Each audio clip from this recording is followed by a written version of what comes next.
Hi guys, so we are going to tie the Bann Valley Mini Apache tube from the monthly fly tying pack. So in your pack you have this, well, I suppose it's almost like an inner tubing, so this is probably about 1.8 mil. So what you want to do is hold that straight up,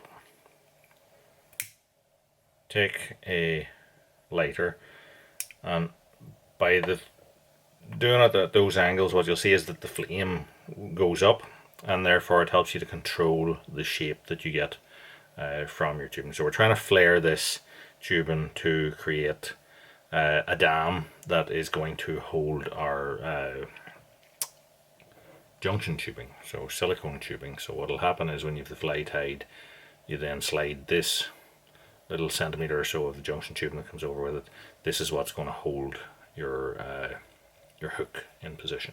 Okay, so then what I'd do is I would cut this down to the desired length of the fly that you're going to tie. So your kit contains several of these pieces, which are what, like say 10 centimeters or so, and you're going to get multiple flies out of each of them. It depends whether you want to tie it 8 mil long or 30 mil long. The length is up to yourself. So once I cut that off, what I tend to do is cut it with a blade and cut it on a cutting surface. You can use scissors, but it tends to crush the if you use scissors, it tends to crush the tubing a little bit more. But we're going to put it onto a tube needle here anyway to tie on. So that is our tube on our needle ready to mount. So it's a very simple fly. You could bling it up by adding ribs to it, you could bling it up by adding tinsels, etc. to it, and once you get a stock of different materials from the fly tying kits, you can always add whatever you feel like to it. So we're going to tie what's in the kit here. So what we have is a yellow blended dubbing. So this is blended with some sort of like angel hair type, silvery angel hair.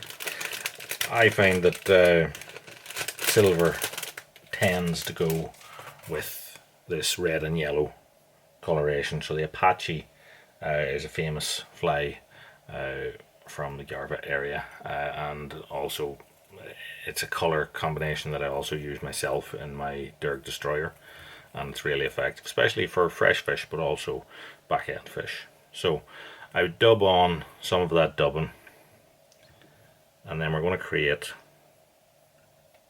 a little body with that. Okay, so we can choose for that to be as tight and small as we want, or we can brush it out if you want it to be a bigger, thicker fly. So, but for my purposes here, is we're going to tie a fairly small fly. We're going to keep it at this, which is probably 4 mil at the back here to hold the junction tubing, and maybe 5 or 6 mil of body. So next we're going to add some yellow fox. So we have a little bit of this yellow Arctic fox tail here. So I'm going to take a bunch of that, and trim it off, and we now have to decide what sort of length of a wing we're going to produce. So I'm just going to pull out some of the underfur there. I want to leave the sort of longer underfur and the guard hairs. And then how long of a fly am I going to tie? It's a fairly small fly, so what I'm going to do here is I've probably got about 30 mil or so. So once I've measured that up, what I'll do is transfer my hand to holding the fox, and then I'm going to trim this down. Now we can tie it all in straight the way you would normally tie in a wing, but what I'm going to do is I'm going to fold this back. So I'm going to swap hands so that it's over here, that I have this little butt section out here, and we're going to use that in part to kick the wing up. So I'm going to do a pinched loop on that, so you can see now that our wing is pointing out forwards. Then I'll fold that back and put, now if you want it to lay lower, you can put thread wraps over it, alright? But you want to keep this as neat and tidy as you can. If you want it to be more secure, what you can do here is to add a tiny little bit of varnish or a tiny little bit of super glue to this, but you don't want it to wick up into the wing itself. So I'm just going to have a tiny little bit of varnish. I'm just going to put it there on the tie-in point of the fly.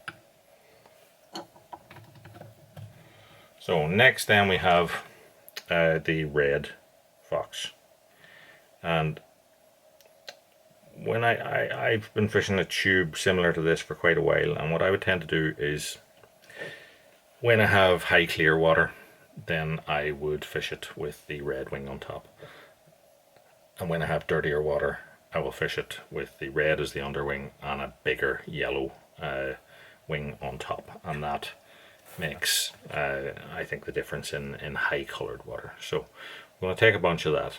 Again, how thick or prominent that is up to yourself. Less is probably more to begin with. You can always add a little bit more if you want. So we've cut a bunch of that off, and again I'm just going to take out the short stuff at the bottom because it's of no real use to us, just creates bulk. And set that up, and I'm just going a little bit longer than the one we had before. If you want, you could make it half as long again, alright, but just proportion wise on this fly I'm just going to make it that a little bit longer than the yellow. And we can choose to go the way we did before with the folding the wing back, but I'm going to just for purposes of demonstration here show you that you can do it two ways. So you could tie in normally like that, okay? If you do that, then what you want is either sharp scissors or a blade. If you're going to use a blade, you just need to be careful that you don't cut your tubing, because if you nick your tubing, it will tend to snap at the point. It is a way of cutting tubing, is just to nick it and crack it. So just be really careful if you're going to use a blade. I see that done several sort of Scandinavian flies. Just be careful if you're going to do that. So the other way you can secure your wings in is using super glue, but I would use one of these precision super glue gels and just apply a little of it to maybe an inch of your tie-in thread. Just keep your wing in position and just wrap over that. You can use normal super glue, but it does tend to, it can run a little bit, so just be careful with it. Once we have that on, what you can do is you can just take a dubbing brush, or an old toothbrush is another possibility for it. I have one around here somewhere, but just take a toothbrush and take a blade and cut the fibers down. It'll create you a dubbing brush like this here. So we just brush the wing together, and as you can see, it sort of blends it better. A lot of people will then wet them to see what the shape of it looks like, and you get this teardrop kind of shape to it, to the thing. So next then we want to put a hackle on. So in your pack you have some red hackles. Now you don't need to put on a whole hackle here. So I'm going to take one out. I'm going to tie it in by the tip, which would be my preferred way of tying hackles in, but I'm going to double it in hand first. There are a variety of ways of doubling hackles. Let's see, I do this sort of holding it between my finger and thumb thing, and I have a video if you search up for a technique on doubling hackles. Otherwise, if you're not used to that, you can just tie it in and wrap it by folding it through your finger and thumb each time, every time you go through, and that will also make for a neater hackle. So the other thing about the tying these things in by the tip is that we're putting a cone on, and we don't want a lot of bulk because we're going to cover that up. And tying it in by the tip where the stem is thinner means that we have less bulk, so there's more chance that your cone is going to slip over this when it's done. Okay, so tied in by the tip, and then I'm going to put on a few turns here. So what I'm trying to do is just to get over that, I'm covering that tie-in so the thread or the sort of pseudo head that we've created there. Once I'm over it, I will just take my thread through the hackle a couple of times, then fold it back and tie over that, and that will hold that in position. We just want to flip this up then so we can see it and trim off the stem. You can leave it like that if you feel like it. But what we're going to do is we're going to take our peacock herl and we're going to put a little bit of this over the top, so like a temple dog. So I'm going to take a few fibres. I don't need a lot for this. I'm going to use ones from the eye because if you notice the shape of them, they have this nice curve, and I'm going to use that to follow the curve of the wing, or to accentuate the curve of the wing. Okay, so we're going to set that up. Now when you do this, you can choose to have this longer than the wing if you feel like it, but a lot of times the peacock herl will be tied in slightly shorter than the overall wing length, and the reason for that is that it's kind of brittle, and the hairs of the wing can actually support it if you keep it slightly shorter, and it may stick up a little bit, but if you sort of comb it into it or work it into it, it will sit eventually. So that is how we're going to do that. Now we can do the same thing again where we added a bit of super glue to our thread, or we can simply take these stems here and just fold them back and tie over it. We do that, then we want to just slide our scissors down and cut those off. And that is the fly essentially tied. We just need to put the cone on it. So what I'm going to do is I'm going to put on one or two simple half hitches and nick that off. So our cone then is one of these little silver cones that came in the kit. Now you need to have left enough room here for that to have gone on. Okay, so you will have a bit of wastage because we're going to trim it afterwards. All right, so essentially that's going to slide back onto that, and this is why you need to have as little bulk as possible so that you can actually slide that back. Otherwise what you'll end up is with your cone sitting forward of your tie-in, and it's a little bit unnatural looking, and I find that it probably weakens the construction of the fly a little bit. So just make sure that all is neat as possible, and by doing this advancing tying rather than all in the one spot, so the hackle is covering up the head that we created from tying in the wing, you will reduce the bulk and therefore more chance of your cone fitting over the top. So what I'm going to do for that is I am going to use my super glue gel, and I'm just going to put a little bleb of that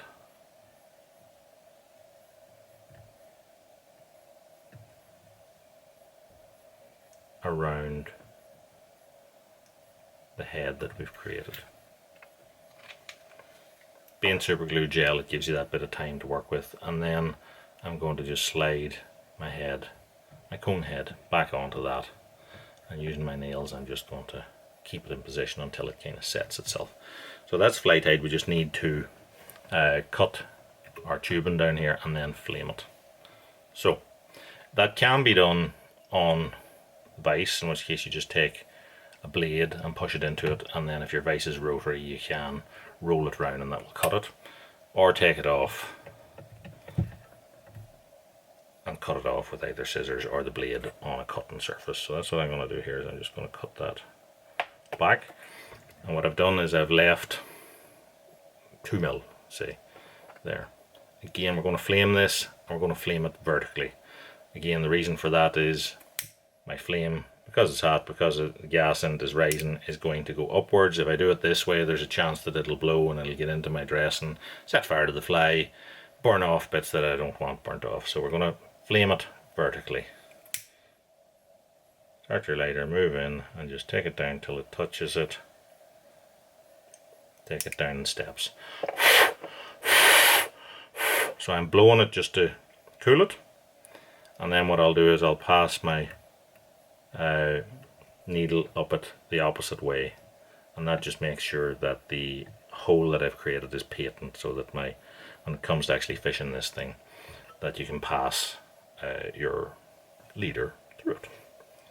So we'll take our little bit of junction tubing, so that's the silicone tubing that came in the pack. This is probably 8 to 10 mil long, and pop it up over